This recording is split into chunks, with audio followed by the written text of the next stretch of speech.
Hello YouTube, it's Lion here with Hobbies of Man once again, and today we are doing our manga haul for the trip that I took to Mexico. So this is a Mexican manga haul, and today I'm going to show you all of the manga that I purchased in Mexico over the course of my trip and before my trip, and I'm going to talk about them in general because a lot of these are actually series that we don't have here in the US, and that's actually why I bought them.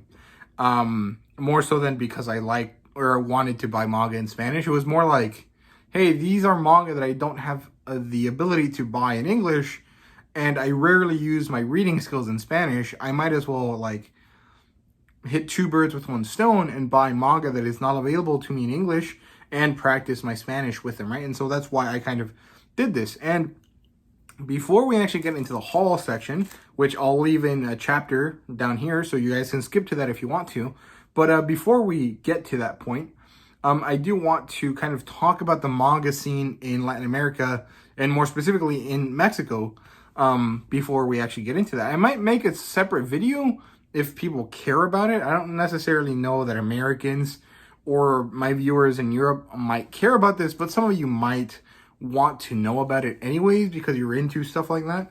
But I'm going to talk about it now, so if you want to skip to the actual haul section, feel free to do so.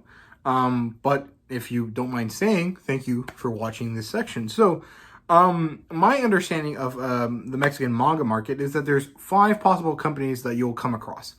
One of them, or 2 of them, are actually defunct companies, kind of like Tokyo Pop here in the US, and that would be VD, or Vid, like Mexicans call it, who was the kind of like OG manga publisher. They were essentially the Tokyo Pop of Latin America, or of the Tokyo Pop of Mexico, in the sense that they kind of started and they had like trends going on, and they were kind of like the ones that kind of got everything going. But then they ran into some legal problems with licensing and had like money issues, and they, got defunct. They stopped working. They no longer finish printing anything. And there was also these weird ideas that they had, like they would print volumes, but they would only print them half at a time. So like if you wanted volume 1 of Naruto, you had to buy 2 different books, and of course they didn't really cost much. In current day, I think they cost like 50 pesos, which is like $3 today, but back in the day was quite a bit less, if I remember correctly. Today, manga volumes cost around 120 pesos, which is about $6, more or less. So I think the price of manga stayed the same, but the way that like Vid used to do manga as opposed to how the companies that make manga now do it kind of changed, right? And then the other manga company that's defunct is called Smash Manga, and I think they only had like 1 manga that they released, which is Battle Angel Alita, and then they didn't actually get to do anything else. They had like very shitty, like really shitty printing quality and really shitty book binding quality, and so it made like really crackling noises, like the kind of noises and kind of like bad printing job that you expect from like books aimed at like 5-year-olds that you can buy at like the Scholastic Book Fair, if you guys know what that is. Most of you guys in the US would probably know, but like international people, it's basically like at school, a certain time of the year, they had like this tiny book fair that they would set up in the library, and you could go buy books there, like for yourself. And a lot of the books that they sold were like generally what you could find in the library, but there was also like these other books that were aimed at like kids that were like really shitty, like cardstock and really crappy like brown butcher paper, and they had this weird crinkle noise when you open them because they were like badly glued together. And apparently the books that Smash Manga published were kind of in that same kind of style.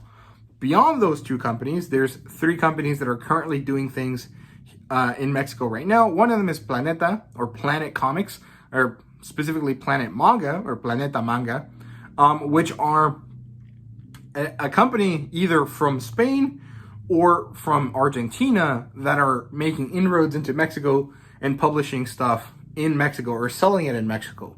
Now, I'm not exactly sure, but I think that these comics from Planeta are not actually in Mexican Spanish. they're like in full-on Castellano, which is Castilian Spanish, which is like the proper like Spaniard version of Spanish, which is not the same as what we speak in Mexico. And it's also not the same as like the rest of Latin America. So it's kind of interesting. But I don't really know anything about them. I did see some of their books, but they were like significantly more expensive than like the two companies that are actually Mexican. So I didn't buy any of them, especially because there wasn't anything they had that I particularly cared about. The only things that I saw from them were Vinland Saga in like the single editions, like each book separately instead of the two-in-ones that we have here. And they had a bunch of Osamu Tezuka works that were in hardcover, which I did kind of like, but I also haven't read anything by Tezuka and don't really care about his like importance too much right now, so I didn't really feel like buying them, especially when they were like way more expensive than like every other book that I wanted to buy, so I didn't get around to it.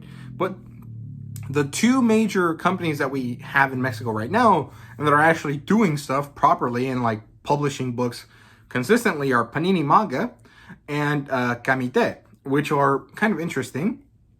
Panini Manga is actually a kind of like Mexican branch, or more generally a Latin American branch of an Italian company called Panini, who do comic books, manga, and a lot of collectibles.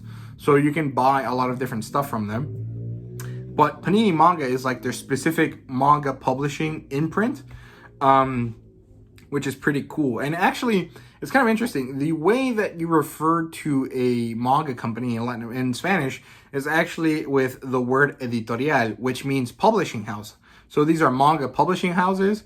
It doesn't have the same ring as like manga company or manga publisher in the US, but like it's the same thing. It works the same. And Panini is really the strong one. Like Panini is essentially the Viz Media of Mexico. And Kamite is like the 7 C's of Mexico, or maybe like the Cadencia. Like it's like a company that has pretty high quality stuff, but because it's so much younger and less like what's it called? Less big than Panini Manga, it kind of gets overshadowed by Panini, the same way that 7 C's and Cadencia kind of get overshadowed by Viz very often here in the US. However, my understanding is that Kamite is like kind of not well liked by the manga community in Latin America, or Mexico, sorry, because they promise that they're going to release volumes consistently and they're going to get a lot of these different licenses, but then they actually never pull through and never actually do it. So like my understanding is that people aren't like super happy with Kamite. Now, I'm not really sure if that's really a thing that bothers me, mostly because I like everything that Kamite has, except for like 2 series, I can get in English relatively easily. So to me, Kamite is a really kind of like not essential manga company. However, Panini is definitely a very important one for me since they have so many things. Now, like I was saying, Panini is an Italian-based company, and they have their like own situation going on in Latin America. Mexico seems to be like the big headquarters for them in Latin America, given that, I mean, it makes kind of sense. Mexico is like the largest country in Latin America besides Brazil, and it's also one of the strongest economically, from my understanding. I'm not necessarily sure that's true, but my understanding is that that is true. And it also has the largest Spanish-speaking population in the world, so it makes sense that if they want to talk about Spanish manga, they would go to Mexico.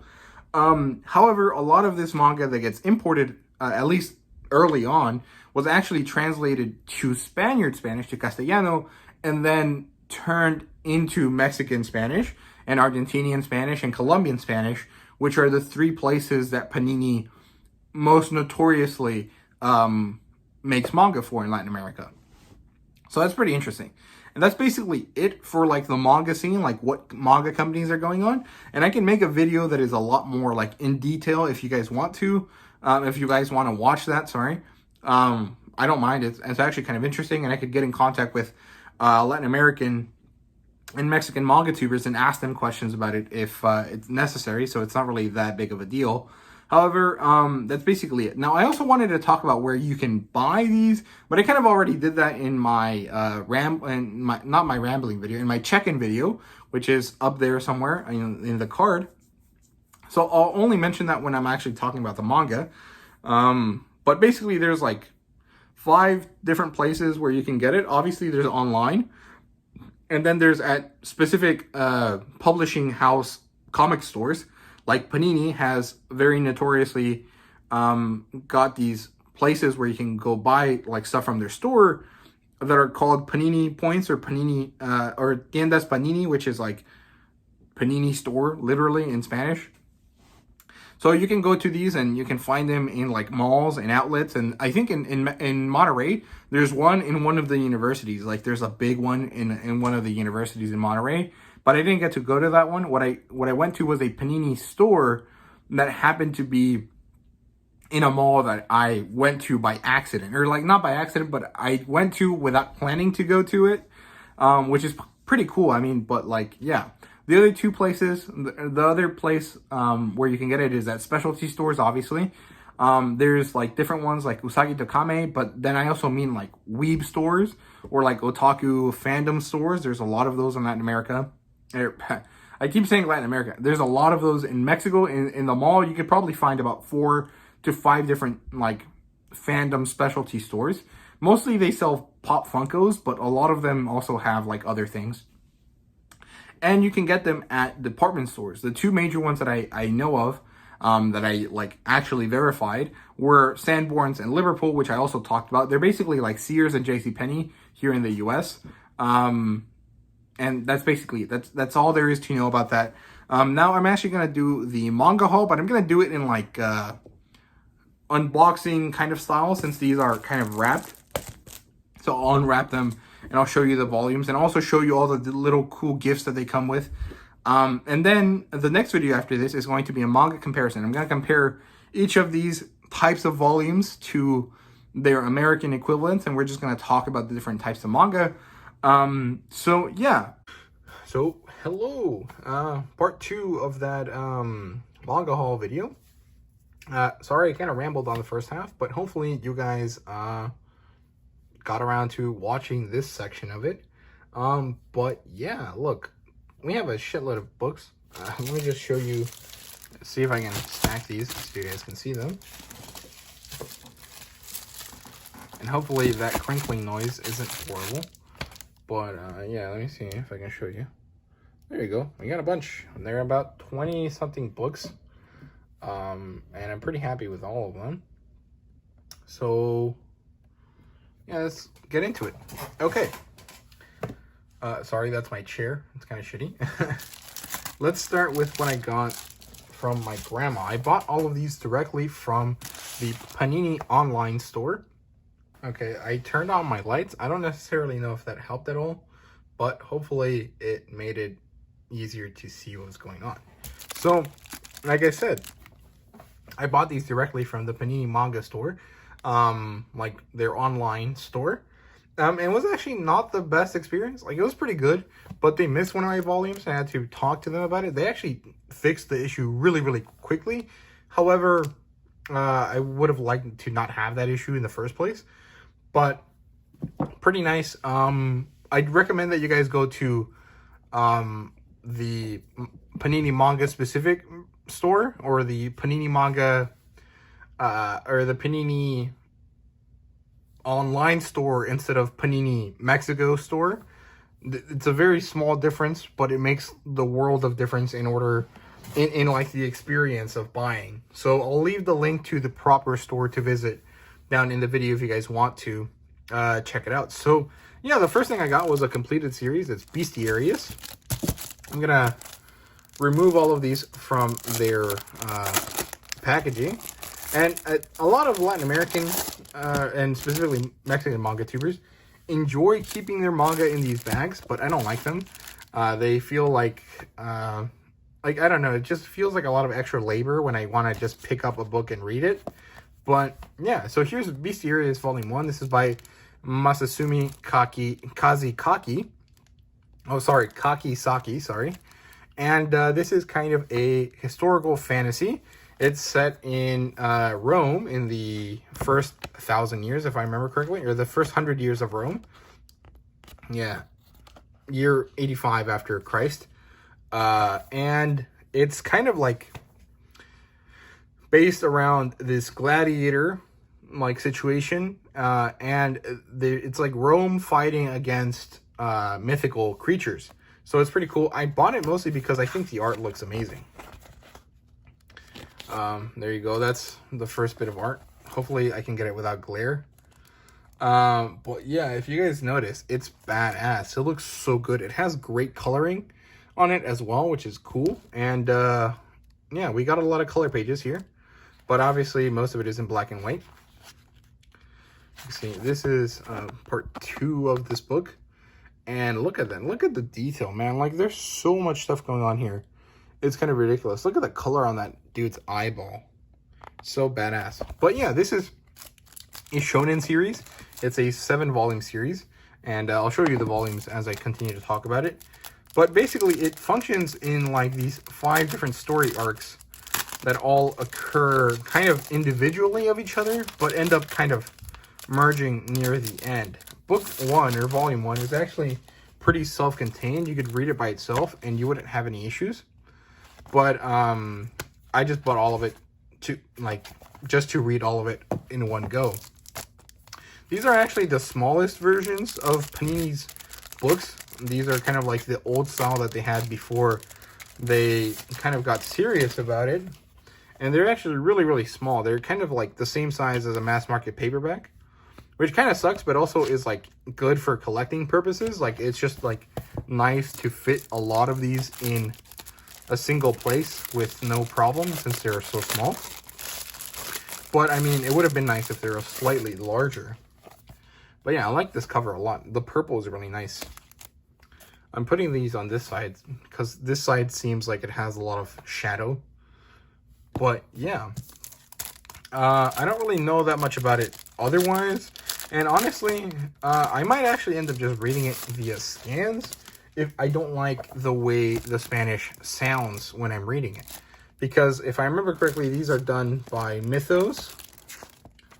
Let's see.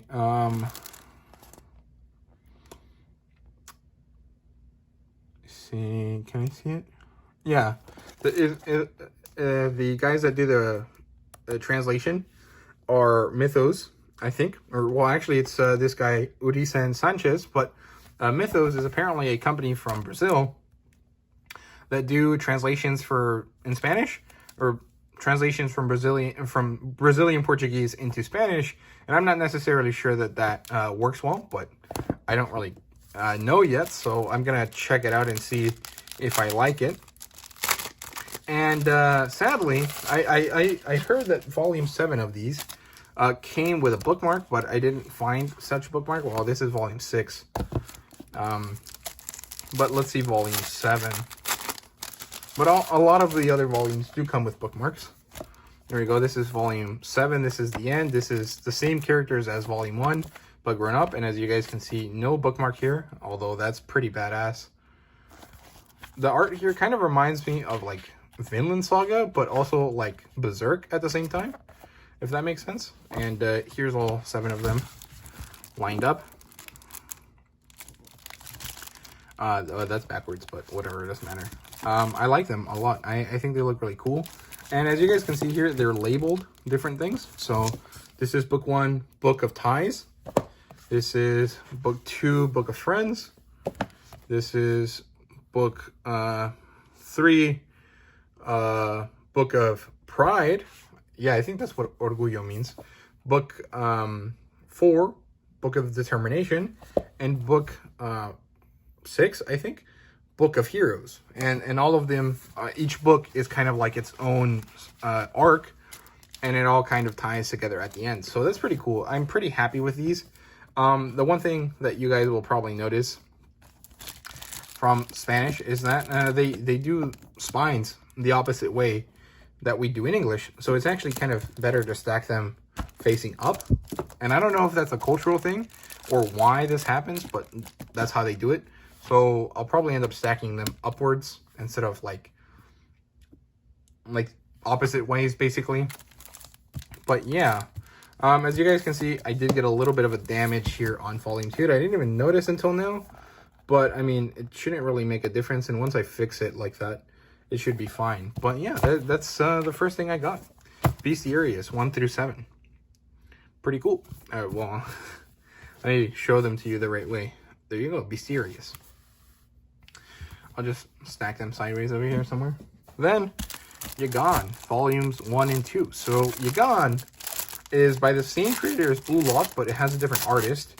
And I don't really know that much about Yagan, besides the fact that if you like Gantz, you'll probably like Yagan. I bought it mostly out of hype, and because a lot of people talk about it, and a lot of people make it seem like it's amazing. But, I mean, I don't know anything about it. This one comes with a slip cover, and the book itself is kind of like shiny, has like the same art as the cover, or kind of similar art to the cover, without his hand in this plain red, and his hand is here on the back. And the probably coolest thing that comes with these is that a lot of volume 1s have bookmarks with them, which is pretty cool. It's kind of like a nice little gift, nice incentive for buying. And this one doesn't have any color pages, but it has, you know, a slipcase, so it's pretty cool.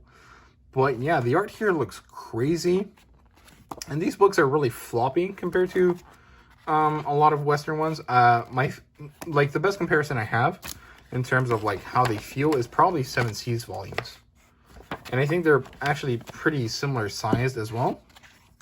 So yeah, that's pretty cool. We'll put the bookmark back in here, just shove it in somewhere.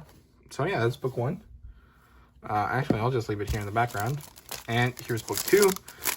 I actually wanted to buy more of Yagan, but I didn't find any.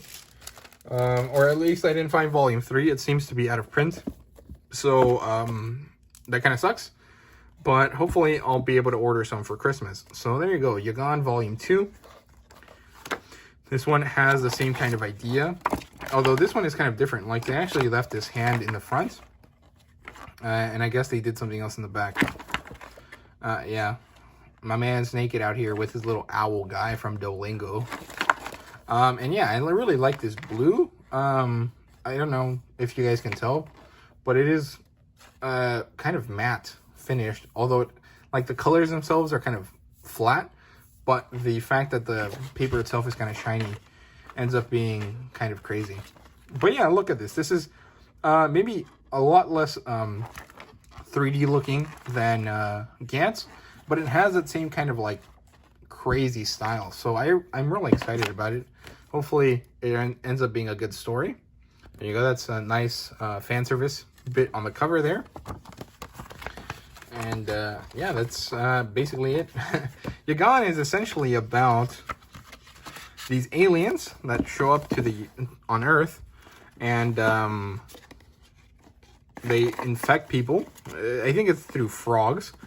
And now this guy is kind of somewhat infected, and he's tasked with retrieving all of the frogs. And so he has to go on a killing spree. And when he finishes, he'll get a gift if he does the job correctly.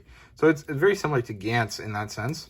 But it is kind of different. And it's written by Muneyuki Haneshiro, and the drawing in this case is Kensuke Nishida, which is pretty cool. And then we have Origin, volume 1 and 2. These are by Boichi, the guy that does the art for Dr. Stone. And you guys could probably tell, this kind of looks like a very like refined version of the art he has in Dr. Stone. And this is completely written and drawn by Boichi. This is not like drawn for someone else or anything like that. Boichi does his own stuff. His most famous work is probably Sunken Rock, but he has quite a few different works that are pretty famous. There's Sunken Rock itself, Dr. Stone. There's this one. He did a few hentai, and he also did something else. I can't remember. Oh, Wallman. And there was something else as well, but I can't remember what it's called. So here's the bookmark for Origin. It's the same as the cover, and in the back it has the name of the series. The Yagan one had like the drawing from the back of the first volume. And here's the slipcase. There you go. It kind of continues on, as you guys can see. On the inside, it has a kind of index and some words of the author.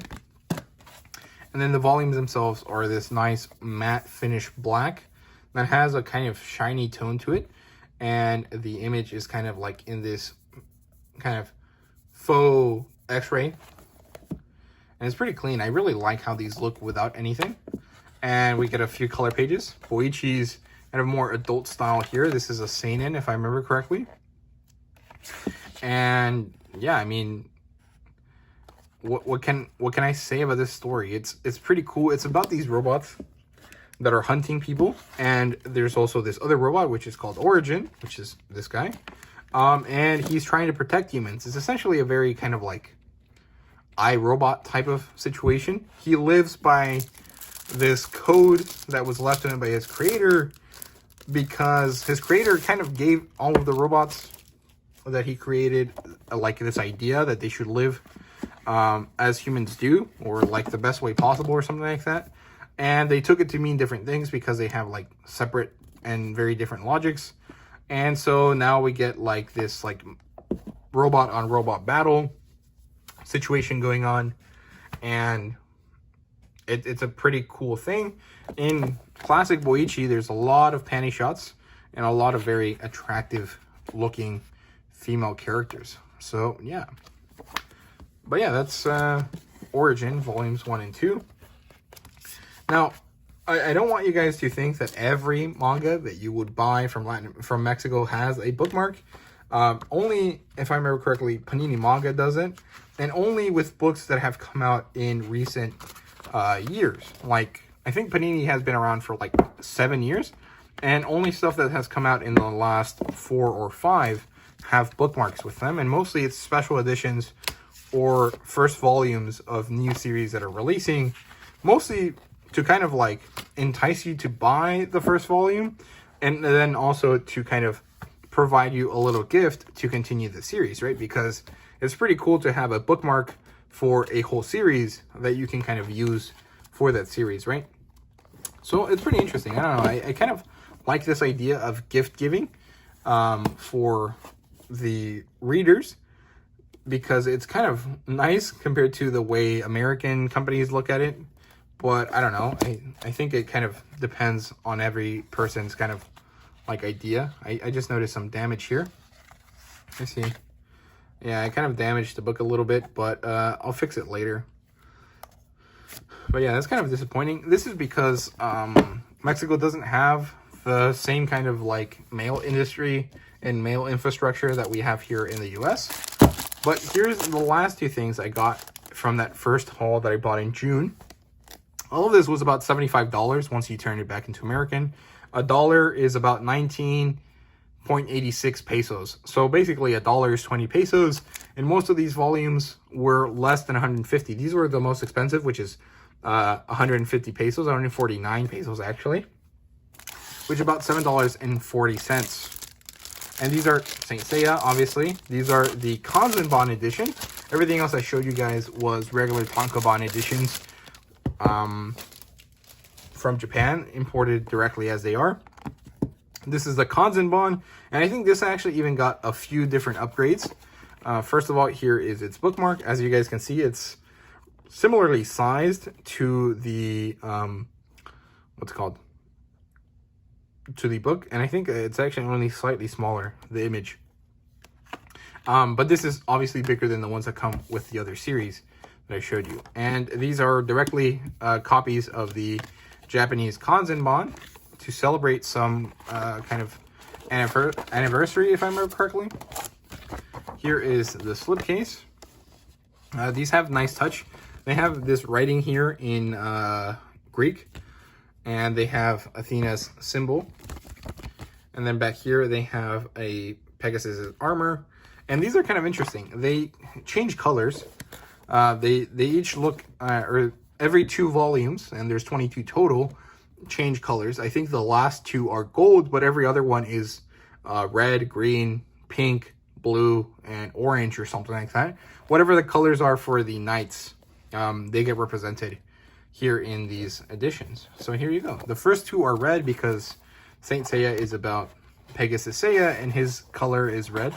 Here's a color page that has a pull-out tab, essentially. And, oh, there's more to it. It's two pages worth. There you go, that's pretty cool.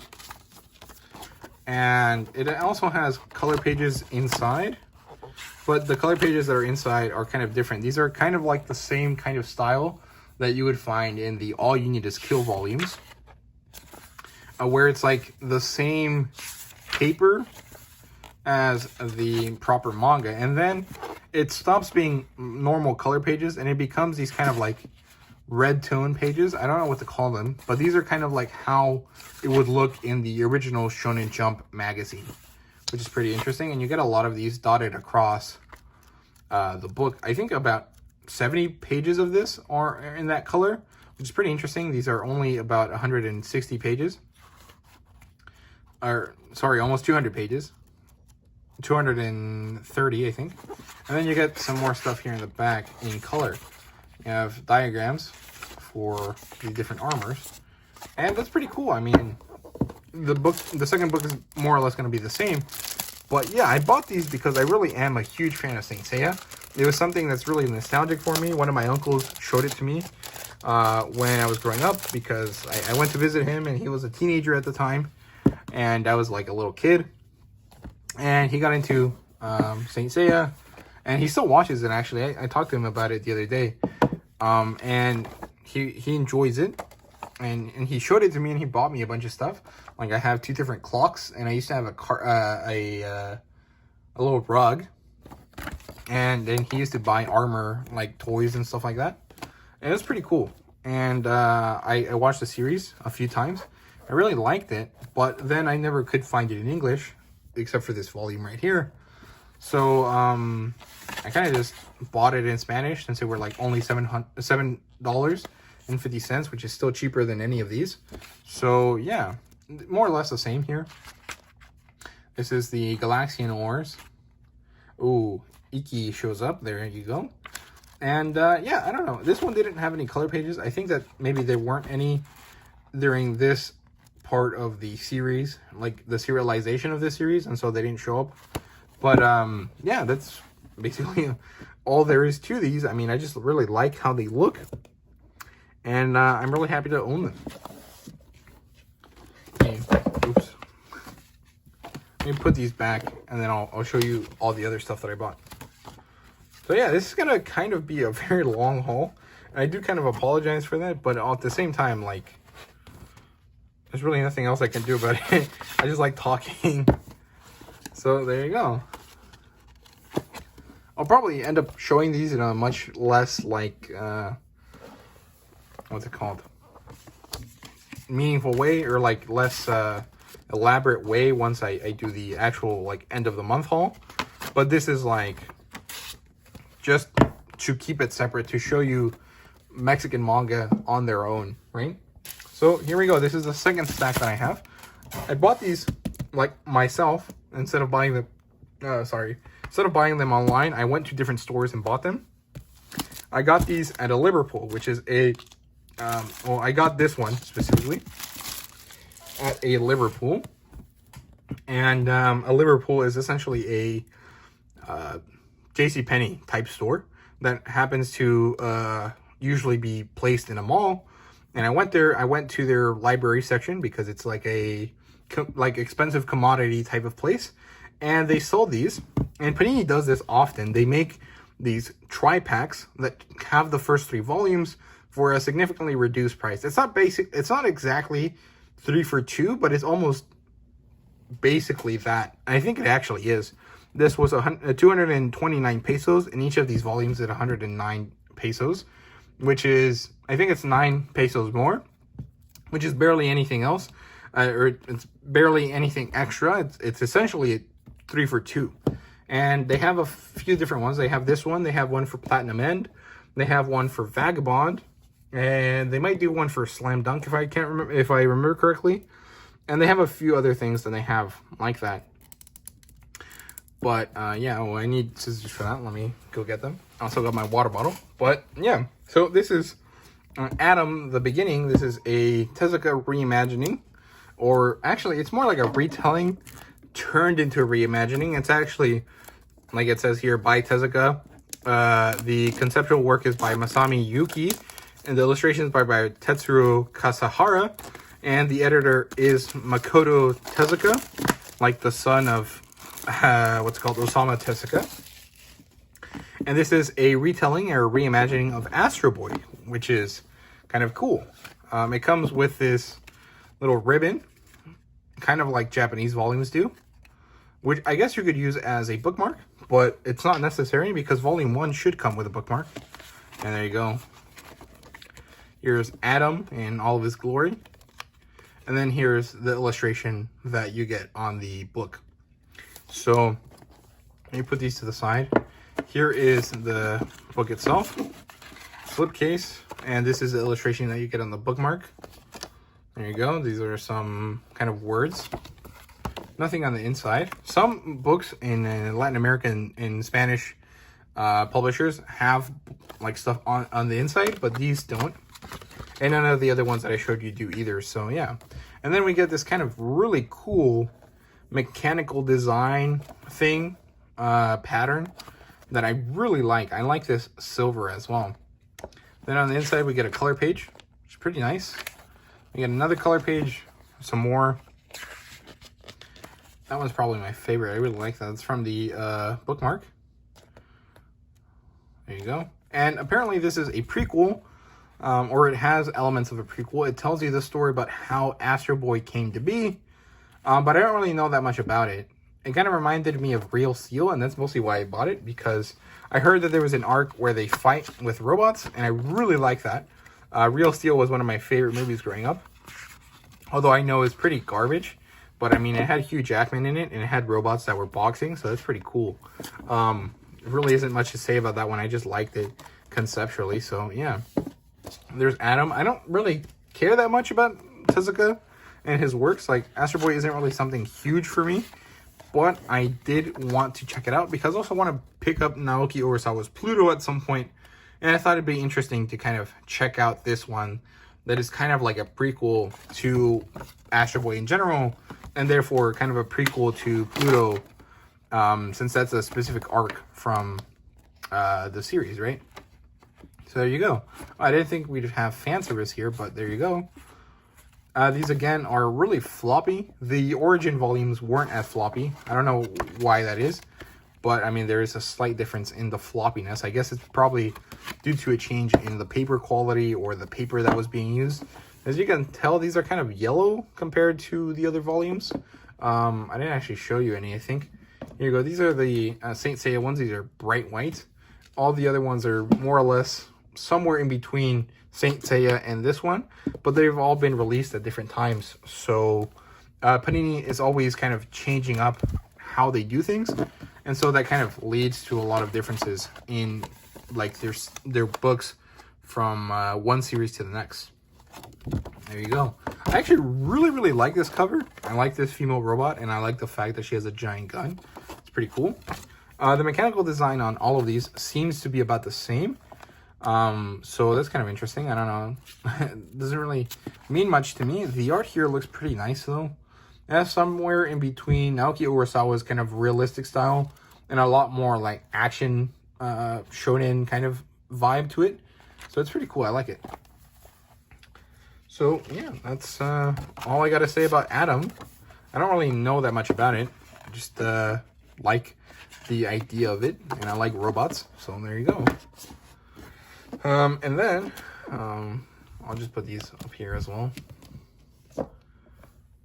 I got Lone Wolf and Cub Volume 1. Now this is I didn't plan on getting books that I could get in English initially, but then I was like, well, I'll do it because I like these. These are way easier to get. This is only 140 pesos, which is less than $7. It's like $6.50 or $6.90 or something like that. And that's great because volumes of Lone Wolf and Cub today in the US cost like ridiculous amounts, and they're actually even smaller than this one, so kind of sucks. But yeah, this has a very nice kind of like watercolor paper feel to it. It has a texture that you guys can probably hear. And it has a slipcase or dust jacket. I don't know what to call it. That's a very nice thickness. Has a certain level of rigidity to it. And I really like it. These are the Western covers, obviously. I think these are all done by different artists. Kind of like the same way the English ones are. And I think this is like the original art, if I remember correctly. And this is what Lone Wolf and Cub is about. And this is words by the author and the writer. And then here is the volume. It has this nice deep blue color. There you go. And then it has a bookmark inside, which I really like. I think it looks really nice. And then it doesn't have color pages, which kind of sucks, but I guess they weren't really around at the time period when this was created, since this is like an OG old school manga for sure. But yeah, again, this is a really floppy kind of book, but I really like it. I think it's very nice.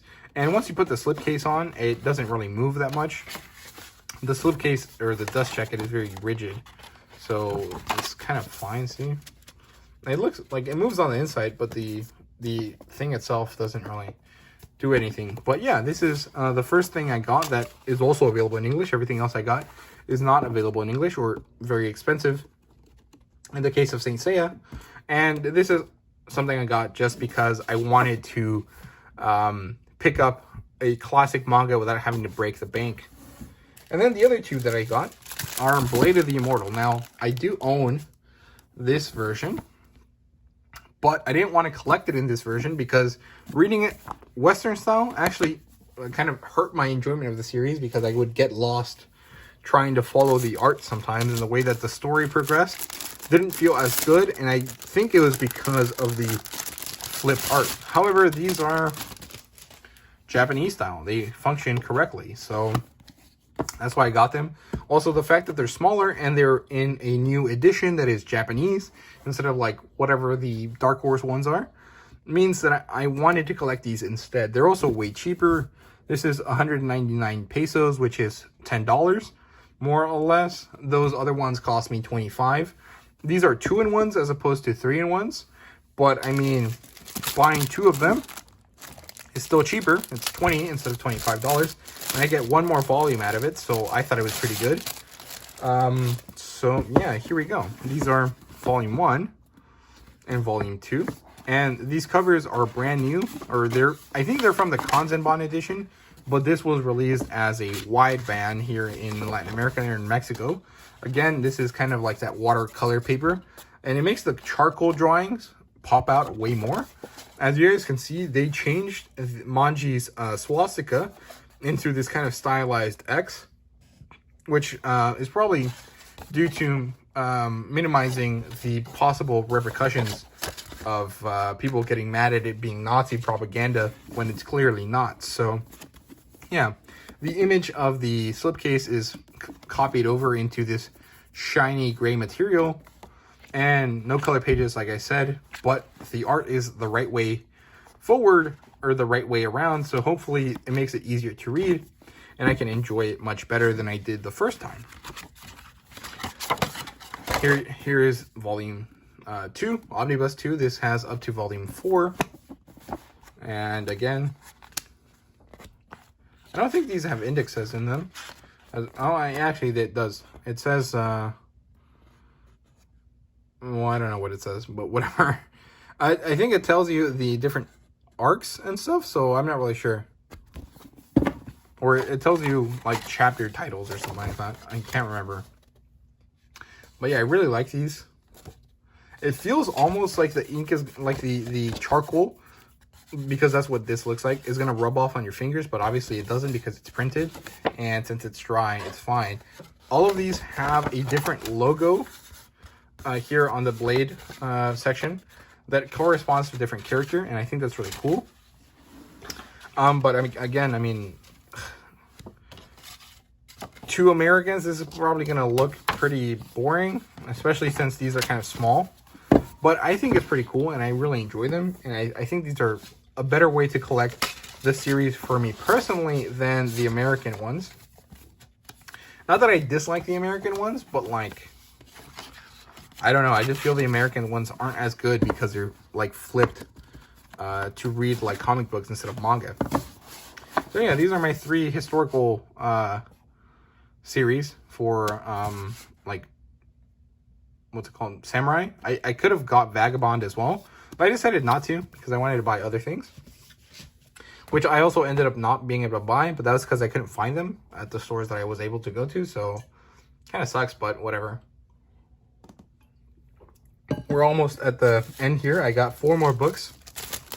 The first one being this Yu Yu Hakusho Kanzenban edition.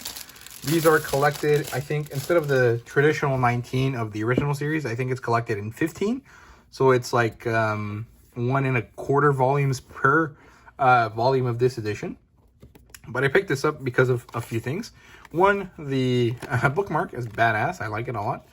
It's very cool. And 2, because I love this cover. This black with green just looks so good. Black and green is my favorite color combination right now. It used to be purple and silver, but black and green it is right now. So yeah, I really also like that they made the pencil marks in this silver color. Pops out really nicely. And here you go. You guys can see we have some color pages. And these are, again, kind of like the Saint Seiya ones. They're in color, and then they turn into these like red tinted ones. And that's basically it. This is the first time I ever am going to read this series, and I'm looking forward to it. I've heard a lot of good things about it. A lot of people like it, especially kind of like older fans of shonen. But I've never watched it or read it, so I'm looking forward to doing so now. Again, this is 199 pesos, which is about $10, which is what these cost. But finding the Yu Yu Hakusho ones in English is kind of hard, so I'll just buy the Spanish ones. I don't really care. I don't really mind. I think they're still releasing in Mexico. I think they're on volume 8, but I mean that's halfway through, so I don't really mind waiting. And plus, I'm not gonna be able to buy these that regularly. I'll only probably end up buying them once or twice a year, so it's really no big deal to wait, since I naturally have to wait anyways. And the last thing I got was actually the only thing I got from a different publisher. These are from Kamite instead of Panini. Everything else that I showed you was from Panini Manga, but these are the only ones I got from Kamite. This is like, or Kamite, sorry. These are like one of, if not the only story that they have in Spanish in Kamite that we don't have in English. They mostly publish clamp stuff and then some ecchi stuff. So I picked up these because they were the only things that they had that I could buy that wouldn't be like a waste of money, since I could buy it in English. So yeah, I don't really know that much about this series beyond the fact that it's essentially a very ecchi kind of like vampire Christian mythology kind of series, and that's all I know about it. So yeah, this is called Godeth, or Goddess, like goddess, I guess. And the subtitle here is Sangre de Diosa, which means blood of the goddess, which is kind of interesting. There's 3 main characters, her, and her, and they each get a cover. Here are the back covers, if you guys want to look at that. There you go. And each of these has a slipcover as well.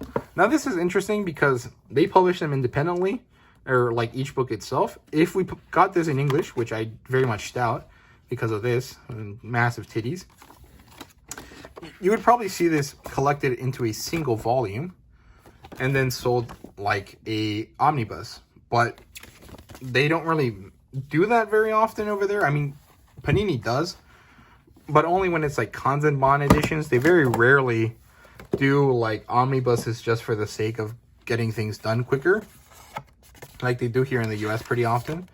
So it's kind of interesting. I would have actually liked it in a single volume, but I mean, it really doesn't make that much of a difference. These were actually the most expensive volumes I picked up, because they're actually not that big, but they were still 150 pesos, which again is only $7.50. But I mean, it's still $7.50, right?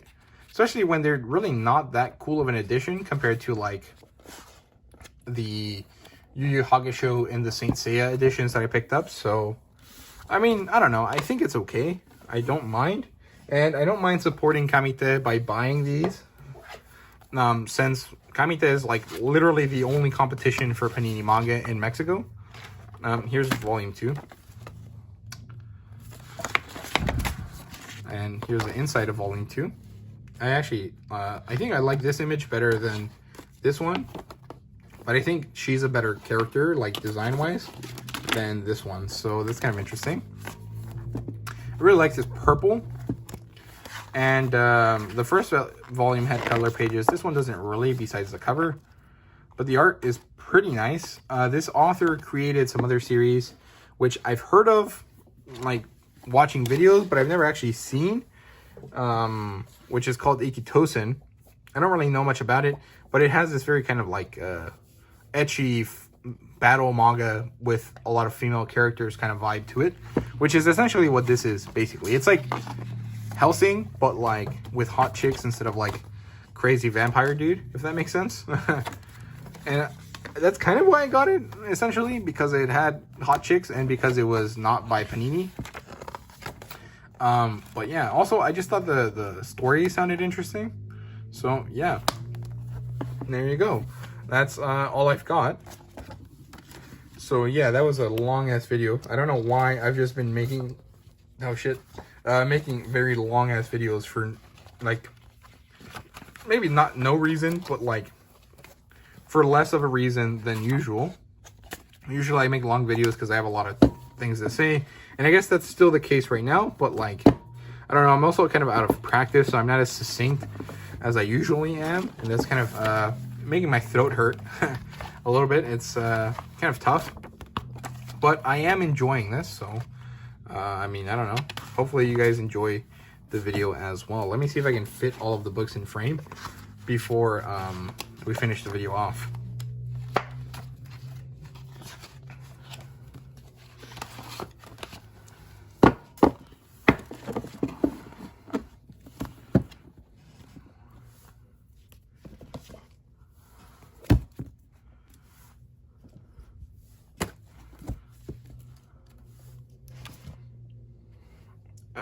Let me change it.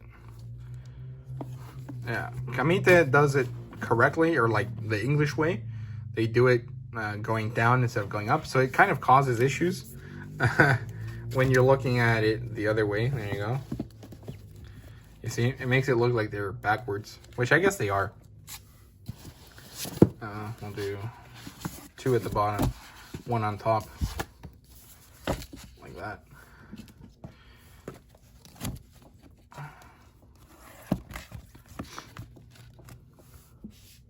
Yeah, these are, I think, 20-something volumes, which is pretty awesome. I didn't spend as much as you would think, which is pretty cool. I'm quite happy with that.